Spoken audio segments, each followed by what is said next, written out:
Hi எல்லாருக்கும் வணக்கம். நான் உங்களுக்கு சங்கர் விஜய் பேசுகிறேன். நாடா புயலோ தடா புயலோ ஏதோ ஒரு புயல் சொன்னாங்க, அது நேற்று முடிஞ்சு போச்சு. இன்றைக்கி ஒரு புயல் ஆரம்பித்து மழை பெஞ்சிட்டே இருக்குது. இருந்தாலும் நம்ம பண்ணுற ரிவ்யூவை நிறுத்துவோமா அப்படி நம்ம பார்க்க போகிற படம் என்னென்னா விஷ்ணு விஷால், ஸ்ரீதிவ்யா, சூரி மற்றும் பார்த்திபன் இவங்கள் நடிப்பில் சுசீந்திரன் இயக்கத்தில் வெளிவந்திருக்கும் படம் மாவீரன் கிட்டு. மாவீரன் கிட்டு இந்த படத்தோட கதை சொல்லணும்னா வழக்கம் போல் இல்லைங்க, எப்பயுமே இது ஒழியாதுன்னு நினைக்கிறேன். ஏன்னா ஜாதியில் வந்து என்னென்ன விஷயங்கள் நடக்குது, அதாவது கீழ் ஜாதி மேல் ஜாதி அப்படி ஒரு ஊர் இருக்காங்க மதுரை பக்கத்தில், பழனி பக்கத்தில்.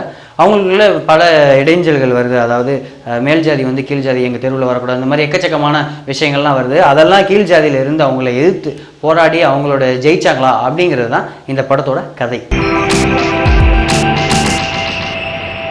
இந்த படத்தோட ஹீரோ விஷ்ணு விஷால், அதாவது கீழ் சமூகத்தினர், அதாவது கீழ் ஜாதியில் ஒரு பையனாக நடிச்சிருக்காரு. அவரோட ஆக்டிங்கை பற்றி சொல்லணும்னா சூப்பராக ஆப்டாகவே பொருந்திருக்காரு. அதுவும் அந்த கீழ் ஜாதியில் ஒரு படித்த பையனாக இருந்து வர ஆக்டிங்காக இருக்கட்டும், அந்த தன்னோட மக்களுக்காக இதையும் நான் செய்வேன் அப்படின்னு சொல்லி அவர் இழக்கிற விஷயங்கள், அவர் எக்ஸ்பிரஷன் ஆகட்டும், ரொமான்ஸாக இருக்கட்டும், இந்த மாதிரி விஷயங்கள் எல்லாத்துலேயுமே சூப்பராக பண்ணிட்டாரு.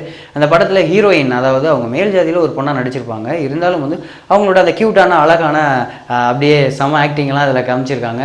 தன்னோட காதலனை வந்து விட்டு போகும்போதும் காதலனி இல்லையேன்னு சொல்லி ஏங்கும் போதான விஷயங்களும் சூப்பராக கண்ணுலேயே சில விஷயங்கள் ஆக்ட் பண்ணியிருக்காங்க. அப்புறம் அவங்களோட ட்ரெஸ் கோடிங்ஸ், அதாவது அதில் எல்லாமே சூப்பராக கனகாம்பரம் வச்சு அப்படியே வரும்போது அழகாக, அதுவும் கொடைக்கானல் ஷாட்டில் காமிக்கலாம் சூப்பராக பண்ணியிருக்காங்க. இந்த படத்தில் முக்கியமான பெரிய பலம் யாருன்னா பார்த்திபன் சார். ஏன்னா அந்த அளவுக்கு ஆப்டாக அந்த படத்தில் பொருந்திருக்காங்க. கொடுத்த பிளாக் ஷர்ட் போட்டு ஓப்பனிங் சீனில் அப்படியே மழை பெய்யும், அந்த இடத்துல வந்து தன்னோட ஜாதிக்காரவங்க இறந்துப்பாங்க, அதை அவங்க தெருவில் விட மாட்டாங்க. அப்போ வந்து நின்று பேசுகிற காட்சிகளாக இருக்கட்டும், படம் முழுக்க வந்து அவங்களுக்கு சப்போர்ட் பண்ணி பேசுகிற காட்சிகளாக இருக்கட்டும், ஒரு முக்கியமான கதாபாத்திரத்தை கண்டிப்பாக இவர் விட்டால் வேறு யாரும் தமிழ் இண்டஸ்ட்ரியில் பொருந்துமான்னு தெரில. ஏன்னா அவரோட பர்சனலாக சில விஷயங்கள்லாம் பார்த்துருப்போம். அந்த மாதிரி உள்ள விஷயங்கள் டயலாக்காக இருக்கட்டும், அதுலேயும் அது ஒரு டயலாக் ஒன்று பேசுவார். என்னென்னா சூழ்ச்சிகள் தான் நிறையா போராளிகளோட வெற்றிக்கு வந்து தடையாக இருக்குது. அதாவது இந்த மாதிரி விஷயங்கள்லாம் அது சூப்பராக இருக்கும். அது அவர் சொல்லும்போது செம்மையாக இருக்கும். இந்த மாதிரி விஷயத்துக்கு பெரிய பலமாக இருந்திருக்காரு பார்த்திபன் சார். அப்புறம் மியூசிக் டைரக்டர் இமான் சாரை பற்றி சொல்லணும்னா சொல்லவே தெரியலங்க. சாங்ஸ் எல்லாம் சூப்பராக வந்திருக்கு. சில சாங்ஸ் கேட்குற மாதிரி இருந்தாலும் பேக்ரவுண்டில் ஸ்கோர் பண்ணிடுவார். டைட்டில் கார்டு போட்டு அந்த நேம் வரும்போது வர பின்னாடி உள்ள பேக்ரவுண்டில் வந்து அந்த அந்த ஆர்ஆர்லேயே நிறைய விஷயங்கள் தோணும், நம்மளே ஃபீல் பண்ண வச்சுருப்பாருன்னு கூட சொல்லலாம். அந்தளவுக்கு இந்த கதைக்களத்துக்கு அந்தளவுக்கு ரொம்பவே ஆப்டாக பொருந்திருக்காரு.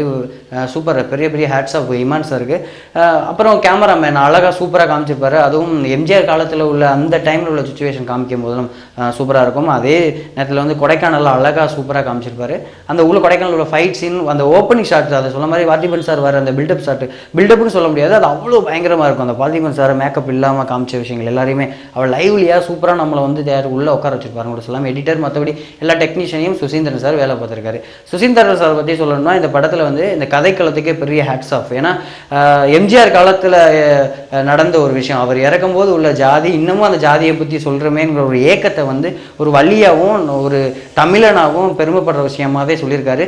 நம்ம தமிழனா வெட்கப்படக்கூடிய ஒரு விஷயத்தையும் சொல்லியிருக்காரு. ஏன்னா இன்னமும் ஜாதி இருக்கே, அதை நம்மளே சொல்ல வேண்டியதாக இருக்கே அப்படிங்கிற ஒரு விஷயத்தையும் சூப்பராக பதிவு பண்ணியிருக்காரு. இந்த மாதிரி விஷயங்கள்லாம் பதிவு பண்ணாலும் சில விஷயங்கள் அதுலேயும் கண்டிப்பாக ஜாதி மேல் ஜாதி கீழ் ஜாதி, மேல் ஜாதி ஏன் மேல் ஜாதியாக இருக்காங்க அவங்களுக்கான ஒரு ரீசனையும் அதில் பதிவு பண்ணியிருப்பார். நான் ஏன் அப்படி இருக்கேன், தன்னோட மகளையே கொலை பண்ணிடுவாங்க, எப்படின்னா குத்தி கொன்றுவார். தன்னோட மகள் வந்து கீழ் ஜாதி பையனை கல்யாணம் பண்ணிட்டாங்க, அந்த இடத்துல ஒரு பதிவு பண்ணியிருப்பாங்கன்னா மேல் ஜாதி பண்ணியிருக்காங்க, நான் என்னோட சொந்தக்காரங்க இந்த மாதிரி மத்தியில் நான் எப்படி முழிக்க போகிறேன், எப்படி பண்ண போகிறேங்கிற ஒரு விஷயம் அவங்களும் ஒரு சர்க்கிளில் வந்து மாட்டிக்கிட்டாங்க, அதுலேருந்து வெளியே வர முடியல அப்படிங்கிற ஒரு பாயிண்ட்டையும் வச்சிருப்பாரு. இந்த படத்தில் பெரிய பலம் அப்படி இப்படின்னு சொல்லி யோசிச்சு என்னடா கொண்டு வர போகிறோம்னா ஃபர்ஸ்ட் ஹாஃப் அப்படியே போய்க்கிருக்கு. செகண்ட் ஹாஃப்லையும் போய் கிளைமேக்ஸில் வந்து கண்டிப்பாக விஷ்ணு விஷால் ஒரு கடிதத்தில் வரி எழுதுவார். அந்த வரி லாஸ்ட் வரியில் தாங்க அந்த பாயிண்ட்டே இருக்குது. ஏன்னா அந்த அளவுக்கு சூப்பரான ஒரு அழுத்தமான ஒரு பதிவு பண்ணியிருப்பார் கிளைமேக்ஸில்.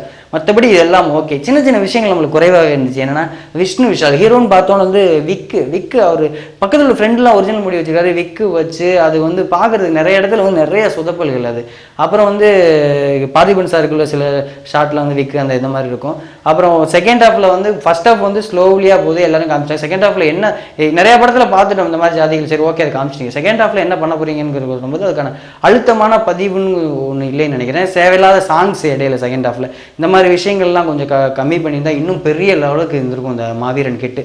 இருந்தாலும் ஒரு சூப்பரான ஒரு அழுத்தமான ஒரு படத்தை தமிழனுக்காக ஒரு தமிழனா பெருமைப்படுற ஒரு விஷயமாகவும் வெட்கப்படக்கூடிய ஒரு விஷயமாகவே காமிச்ச மாவீரன் கிட்டு யாருன்னா சுசீந்திரன். இந்த படத்துக்கு முக்கியமான ஒரு பலம் அப்படின்னு சொன்னால் art director and costume designer. அவங்களோட விஷயத்த நல்லா பண்ணியிருப்பாங்க.